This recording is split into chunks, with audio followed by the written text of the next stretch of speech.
Hello and welcome to ANC Decides, the show that gives you up-to-the-minute commentary and analysis building up to the December elective conference. I'm your host, Mfundo Mabalan. Let's take a look at what's making headlines. Public spat continues between ANC presidential candidate Lindiwe Sisulu and Secretary General Gwede Mantashe. Sisulu accuses Mantashe of being patriarchal about succession.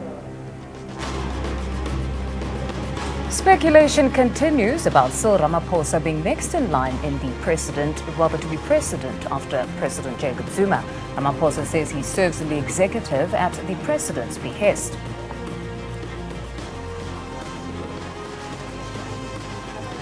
ANC Treasurer General Zweli Mkhize calls on recent meeting to mend alliance relations after the cabinet reshuffle. Mkhize says Blade Zimanda's axing is straining the ANC-SACP pact.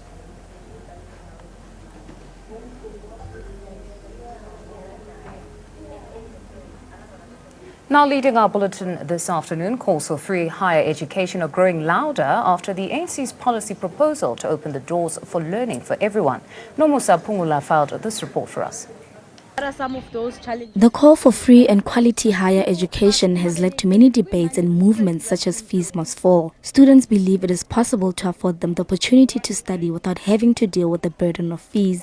The importance of free and quality education does not only constitute for students to be able to get a qualification and go into the working environment, but also brings about the change in the economic transformation, but also bringing about the skills so that South Africa can be able to elude from economic frustration. With all the challenges that students face financially, many believe that the policies need to mirror the struggles they go through and that they should be practical. For education in South Africa, I definitely believe that it is feasible. Merely judging on how much foreign investment this country thrives on. I think through policy and trying to urge companies that they, through corporate social investments, that they invest to fund this free education. I think that is the way that South Africa that's the route that South Africa can take towards funding it. We have different and very difficult situations regarding our homes, our backgrounds. Looking on South Africa, the majority it's black people, of which it is a disadvantage for them to be able to acquire free and quality education at this time, since most of the economy is only occupied by white people, I can say. So it is indeed, it will be a great achievement. So if as here in South Africa, we can get a free and quality education. In the ongoing discussions about free higher education, students around the country say that the need for such a move is greater now more than ever. Government installing South Africans that we can never have a developed country without skilled citizens. Most South Africans take serious strikes on distribution, such as RDP houses. Because all over South Africa is going to want to striking for RDP houses, but if you strike for education, we are bad. Then South Africans there is a difference between distribution and development. We must not fight for more distribution. From 1994, still fighting for more distributions. Yet there is no one who's getting developed out of distributions. But through our developments, through our education, we can get developed as some citizens. The African National Congress proposes that government should accelerate the implementation of free quality higher education for those academically deserving, poor, middle and the working class as early as 2018, subjected to availability of funds. However, young people believe that policies are good on paper. If there is no proper implementation, the goal can never be realized. Nomusa Pungula for ANN7, Durban University of Technology, Pietermaritzburg. And now on to the results for our poll question for this week. The question was, should ANC government make higher education free for all? Now in Mpumalanga, the results sit as follows. It's 88% saying yes, while 12% say no. And then we move over to Limpopo. 95% are saying yes to free education, while 5% say no.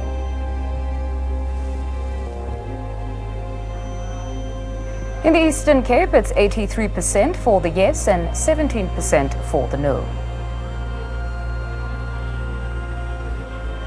And now we move on to KwaZulu-Natal. It's 82% there saying yes to free education, while 18% say no. And over to the Free State, it's 81% for the yeses and 19% for the no. In the Northwest, it's 97% for yes and 3% for no.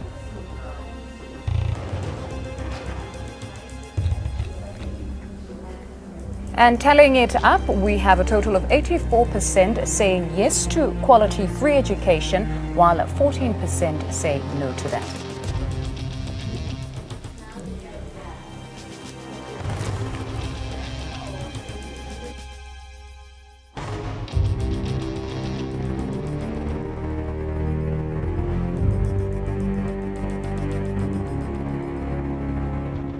And now we cross over to reporter Giovanni Machani, who's out in the Northwest. Gio, a warm welcome to you. Now, we understand that particularly the Northwest University students have grown a bit impatient with well, we haven't seen the release of the Commission report at this point. So particularly in the Northwest, they were reported to be growing impatient with that. What, though, is the situation right now in terms of free education? Are they still calling for it?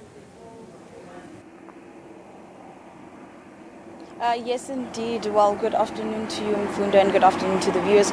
We do know that free, quality, decolonized as well education has been a call by many universities, and we see this kind of build-up happening towards the end of each and every year, trying to say that the next first years, the next second years, can they just have it a bit easier, knowing that the university students do stand together, and we know that from the side of the political organization being the ANC, the Youth League has also stressed the need for this free tertiary education. Whether it's possible, obviously the inquiry that has been put in place will determine that, but it seems that it is possible, as they say, and not allowing everybody, as the slogan says, but determining the kind of bracket you are in will decide the way you go through the tertiary education. Obviously, for those who do not have working parents or a certain salary value,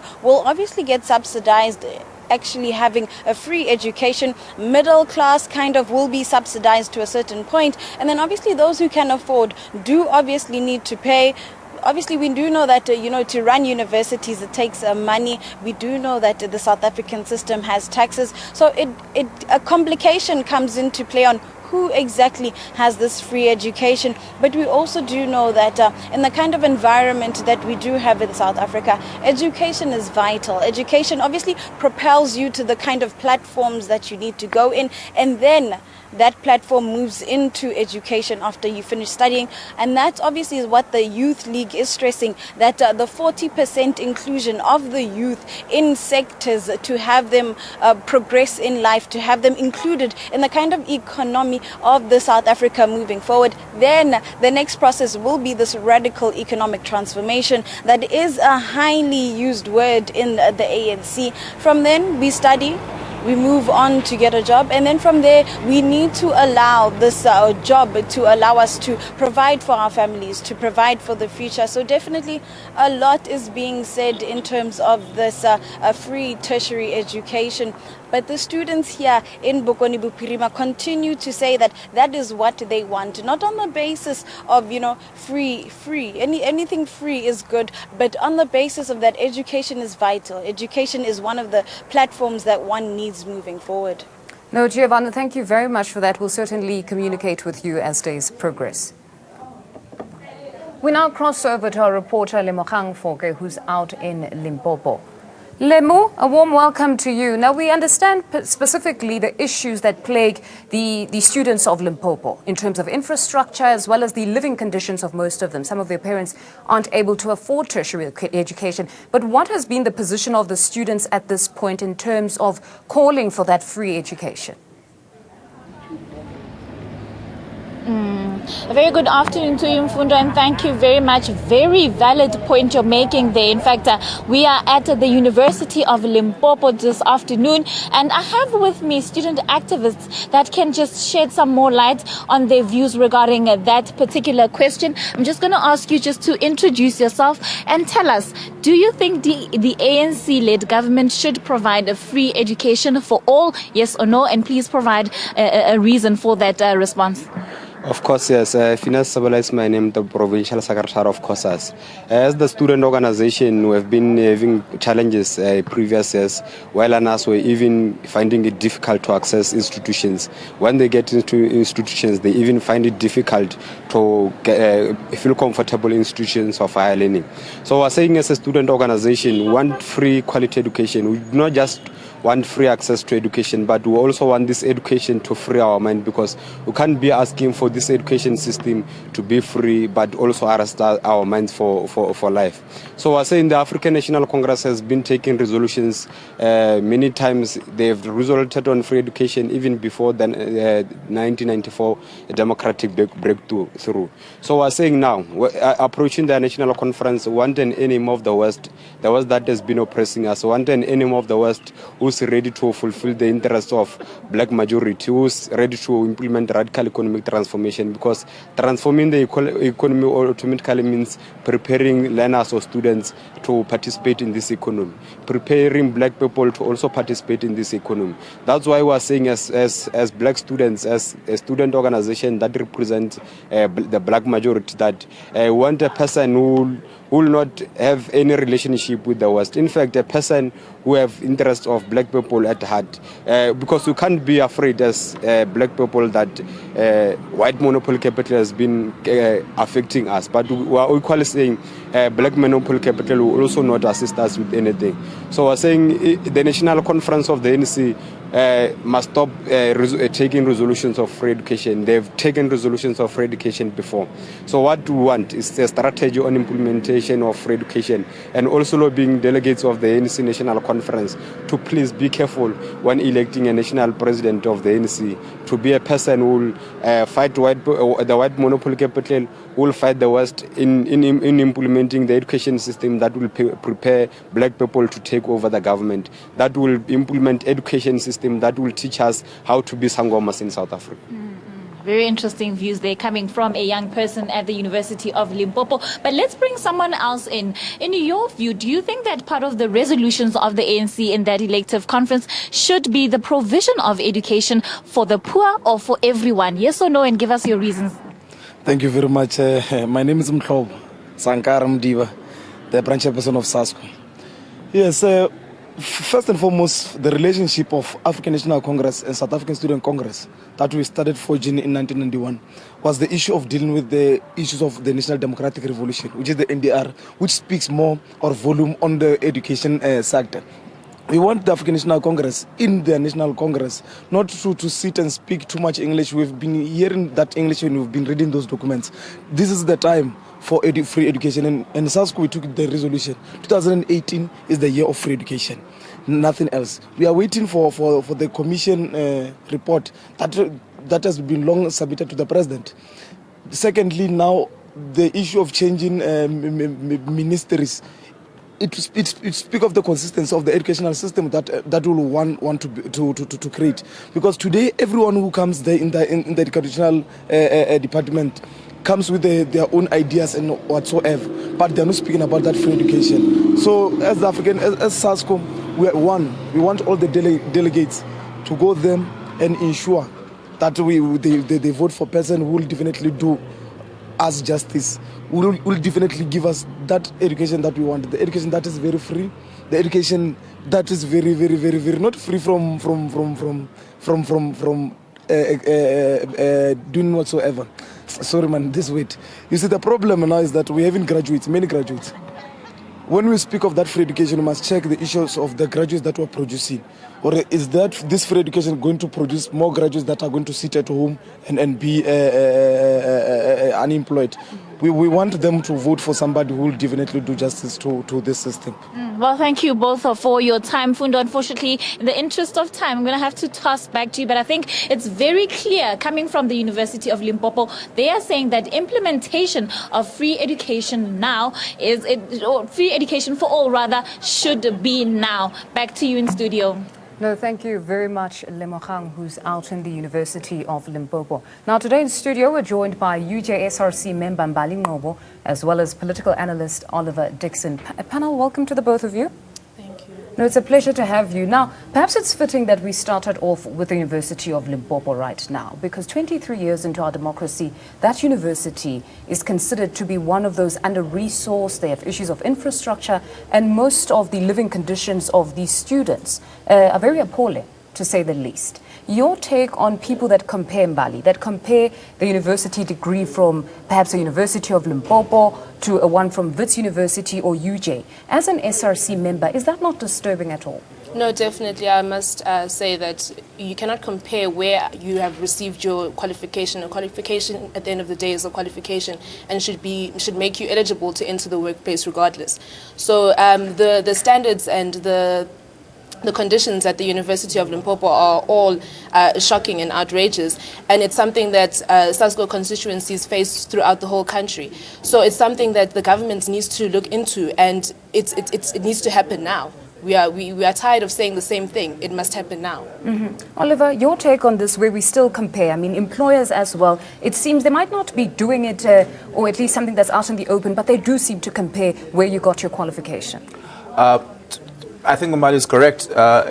Just having the qualification should make you eligible to enter the workplace. But competition in a meritocratic market is a real thing, and unfortunately, it has certain bearings on certain things. Certain schools and universities around the country are known for being research intensive in certain areas.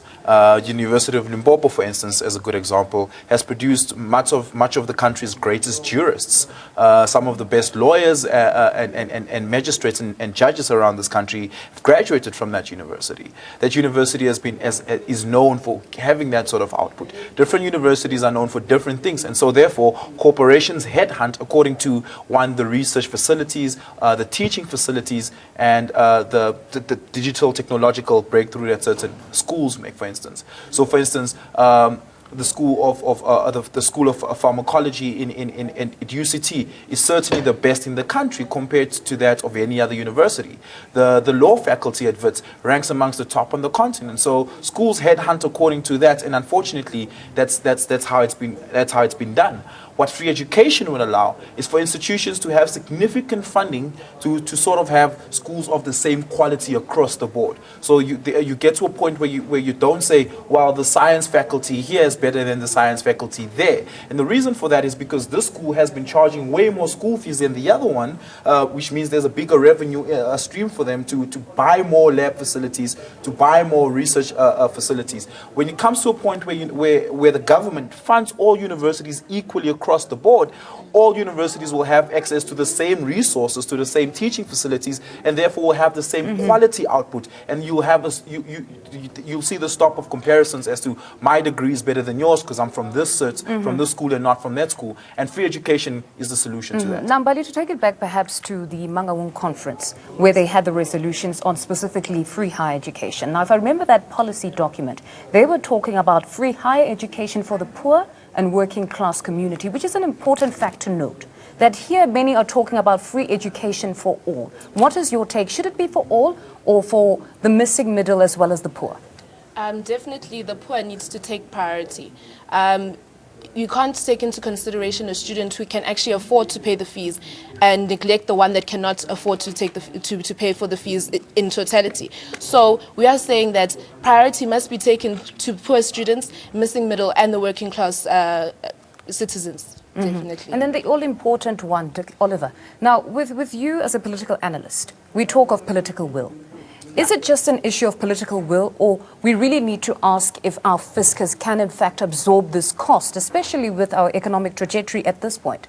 I recently heard Thabo Mbeki make that argument that our fiscus has never been able to carry that sort of cost. I hear many politicians make it. Blade Nzimande made that argument at some point, and Jacob Zuma on 2 occasions made that argument. The problem with that argument, it shows a lack of political will to, one, bring certain other players in the country into action. It makes no sense to me why APSA and why Maria Ramos cannot round up her CEO friends in financial sector South Africa and say, hey, look, we have enough profits to fund free education in this country. Why aren't we doing that? It makes no sense why the president isn't coordinating such a conversation just yet. So there is money. The money just needs to be sought after. And so the fact that they're not sorting after the money shows a lack of political will. And I think that's the real problem here. We can make as many resolutions as we want to. The ANC has made these resolutions way before many of us were born. Unless you're saying that they need to strong-arm the private sector and make it difficult. Because really, if you're saying political will then is why is APSA not coming on board, they would say that's unfair. At least the politicians would say it's unfair. That we always invite the private sector to say education is a problem for all. We cannot create or at least be somehow grooming young men and women who are unemployed, young men and women who are not educated. It becomes a problem for all of us. So if they're welcoming or inviting them... Sorry, 10 months into 2017, Parliament has only passed 6 bills. 6 bills. And one of those bills, none of those bills has anything to do with education, especially free education. There's nothing stops Parliament from having that sort of discussion and passing a resolution in Parliament, one that is legally binding, that makes it mandatory for private sector companies, especially those who are listed in public, to, one, fund free education in this country. The fact that that debate has not yet happened is worrying. It shows a lack of political will, not just from the ANC currently, but from the opposition bench, because none of the opposition, with the exception of the EFF, one time in 2015 raising that as a motion in a debate in Parliament, with the plausible exception of that, no political party has ever said, let's actually have this debate. They only want to have this debate when there's mass protests around the country. That's a wrong time to have this debate. This debate must, one, come not at the inconvenience of students, but must come at a time where we can actually have that discussion. One which leads up early towards the budget, and we know the midterm budget is coming up. Now, bringing it to the elective conference, it seems everything that's happening in the country right now will have some sort of an impact on the elective conference. Do you believe that this conversation right now, whether if we had the commission report, the final report released today, would it have some sort of an impact on the elective conference? Because you hear students talking about needing a leader that will implement free education. So do you believe perhaps this conversation would have a profound impact on the elective conference? Definitely, I do believe so, because as per the resolutions of the NPC, they resolved that they would give us free education. The same president is the president of the country. So why is it so difficult for him to implement the resolution of his own organization?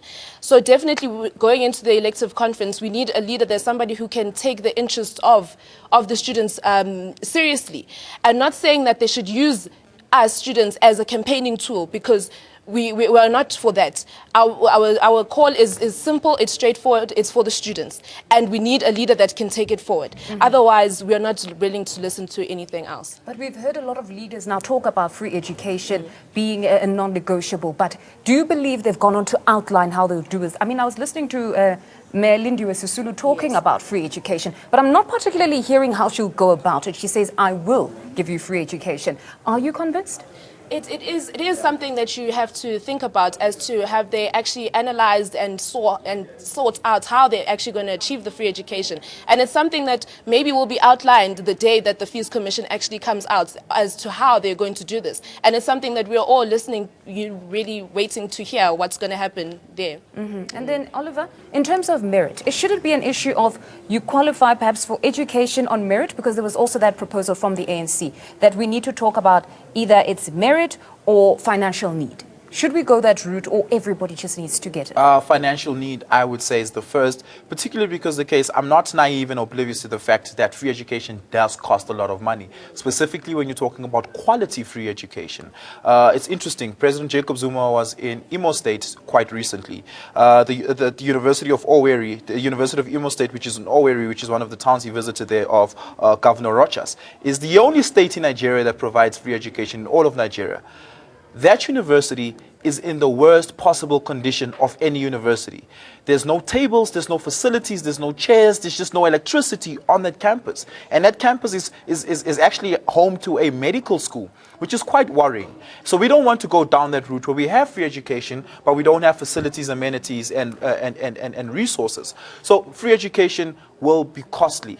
Importantly then, how do we then absorb that cost, and how one return the land to the state, and that's a revenue income stream? Perhaps even nationalize the mines. That could be an argument. Perhaps maybe if you don't want to do that, we can talk about a situation where we do an economics need analysis and say, look, 10, 20 years from now, the economy will require a lot of these sort of qualifications and skills. Let's fund free education towards that. When Naledi Pandor was bidding for the SKA to come to South Africa, there was a big quest to give free education, while bursaries at that stage, to astrophysics students around this country. And they did get it. And that's one model I would adopt across board and say, hey, maybe we need a lot more teachers, mathematics teachers specifically. Let's have some of that. This is the reason why, that's an uncomfortable conversation, but we need to have it. The reason why it's uncomfortable, because you have a bunch of humanities students saying, wait, humanities are also important, and a bunch of science students saying, wait, science a bit more urgent than humanities and all of that. So that conversation needs to happen, however uncomfortable it is. But importantly, the money is there. We just need to go and actually find it. This probably brings in the conversation around TVET colleges, that here we're needing artisans. We need to be having some sort of a curriculum that's aligned to the skills that we need as an economy. Why is there perhaps no uptake in terms of young people going to TVET colleges wanting to be artisans, acquiring vocational skills, as opposed to a diploma or degree? I think it's more because of society and how society has viewed TVET colleges in the past, giving them the stigma, saying that, who needs a beautician, who needs plumbers, that's not serious. And I also feel that we've also been taught that go out, get a degree. And we have neglected that, yes, we need degrees, but we also need the ground soldiers who are going to do the things for the country on the ground. And by no cost should the TVET colleges be undermined or looked over. Definitely not. Mm-hmm. Yeah. Your closing remarks, Oliver, just on this one, TVET colleges versus the universities that we've all become so accustomed to. Vocational programs are important, and I do think that the government has done a lot to streamline those and make it accessible to a lot of students. In Gauteng alone, we have over 7 colleges that provide vocational skills free of charge to most students. Most of these students qualify for NSFAS, which is a loan, but that's a different conversation, and the access education. Southwest Gauteng College, Johannesburg Central College, Western Townships College on the West Rand, which is now called Westcall. These are all colleges and facilities that provide vocational skill. I'm not sure about how successful it is across the rest of the country. Time, but panel, thank you very much for joining us. I wish I could speak to you for longer. And that's where we leave it until next week. Have a good one.